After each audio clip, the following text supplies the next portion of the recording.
of 1 upon under root n and within bracket 1 upon root 2 plus root 4 and plus 1 upon root 4 plus root 6 and so on up to 1 upon within root 2 2n plus root 2n plus 2। तो ये जो यहाँ पर expression इस तरह से given है, उस एक्सप्रेशन का हमें लिमिट फाइंड आउट करना है। और जब भी आपको इस तरह का एक्सप्रेशन दिखे और डायरेक्ट अगर आप इसको अप्रोच करने की कोशिश करेंगे तो हो सकता है ये थोड़ा कॉम्प्लिकेटेड हो जाए। तो इसको जब भी आपका स्क्वायर रूट इन्वॉल्व हो तो आपको करना ये चाहिए कि उसमें रैशनलाइज इफेक्टिव होता है। तो यहाँ पर मैं वही करने जा रहा हूँ, limit n tending to infinity 1 upon square root of n. और यहाँ पर क्या है, ये कोई सिंगल टर्म तो है नहीं, ये कई सारी टर्म है।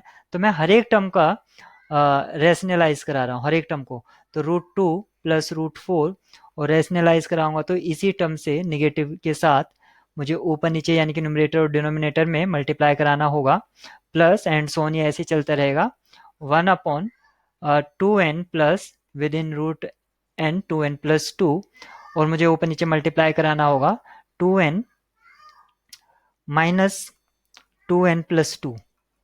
ऐसे ही यही सेम चीज नीचे। तो इस तरह से आप यहाँ पर देखेंगे तो यहाँ से क्या आएगा, एक बार ऐड हो रहा है एक बार सब्ट्रैक्ट हो रहा है।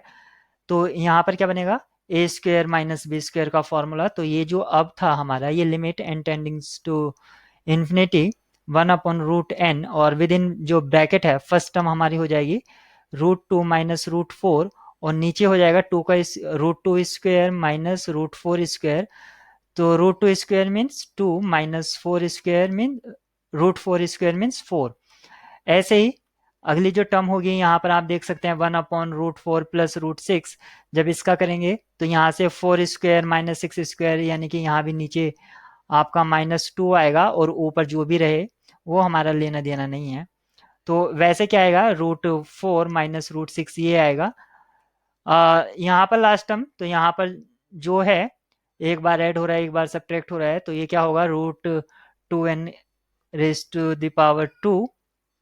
तो ये क्या होगा 2n माइनस 2n प्लस 2 इस तरह से। तो क्योंकि ये माइनस होगा तो ये वाली टर्म भी माइनस हो जाएगी आपकी। और ऊपर जो है वो रहेगा 2n माइनस 2n प्लस 2। तो हमें अभी तक जो है इस तरह का एक्सप्रेशन मिल गया है। तो यहाँ पर मुझको क्या मिलता है, limit n tendings to infinity 1 upon root n और यहाँ से क्या मिलता है root 2 minus root 4 upon minus 2। ऐसे यहाँ से क्या मिलता है root 4 minus root 6 upon minus 2। यानी कि जो टर्म एंड होती है वही स्टार्टिंग टर्म बनती है। यहाँ पर एंड हो रहा था, यहाँ पर स्टार्टिंग टर्म बना। तो लास्ट टर्म जो होगा आपका इसी तरह चलते रहेंगे हम, root 2n minus root 2n plus 2 divided by यहाँ पर माइनस 2 आएगा क्योंकि आप देख सकते हैं 2n से ये कैंसिल आउट हो जाएगा तो माइनस 2। तो सभी के नीचे माइनस 2 है, आप इसको चाहे तो आउटसाइड भी ले सकते हैं यानी कि एज ए कॉमन। और आप देख रहे हैं लास्ट टर्म पहली वाली टर्म से कैंसिल होती जा रही है। तो ये लास्ट फर्स्ट टर्म है तो ये लास्ट वाली टर्म से कैंसिल आउट हो जाएगी।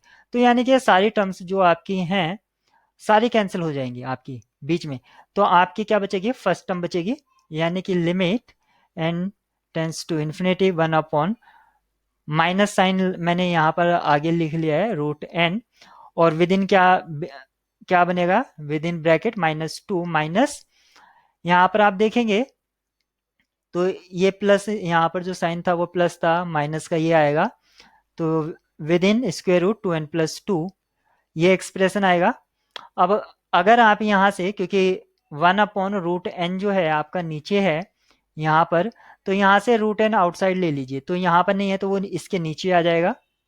तो ये क्या हो जाएगा, limit n tendings to infinity minus 1 upon 2 root n और अब हम ले रहे हैं आउटसाइड रूट एन। तो ये आ गया। तो रूट 2 अपॉन एन ये हो जाएगा माइनस, जब यहाँ से रूट एन आउटसाइड लेंगे तो ये आपको क्या मिलेगा, रूट 2 प्लस 2 अपॉन एन। इस तरह से एक्सप्रेशन हमको मिलेगा। अब टेकिंग लिमिट, अब हम लिमिट ले रहे हैं एन टेंडिंग्स टू इन्फिनिटी। तो ये तो इससे कैंसिल आउट हो जाएगा एक तरह से। तो क्या मिलता है, ये मिलता है आपको माइनस हाफ और यहाँ से क्या हो जाएगा 1 अपॉन एन यानी कि 0 हो जाएगा, 0 माइनस यहाँ पर ये क्या हो जाएगा √2। तो आपको minus minus turns to positive, तो ये मिलेगा आपको 1/2 इंटू 1/√2, और इसको हम लिख सकते हैं 1/√2। ये कैंसिल आउट हो जाएगा, तो यहाँ पर आपका √2 टाइम्स कैंसिल आउट होगा। तो 1/√2 ये हमारा सॉल्यूशन आता है, और 1/√2 जो है आपका ऑप्शन बी है, तो ऑप्शन बी आपका राइट चॉइस होगा यहाँ पर।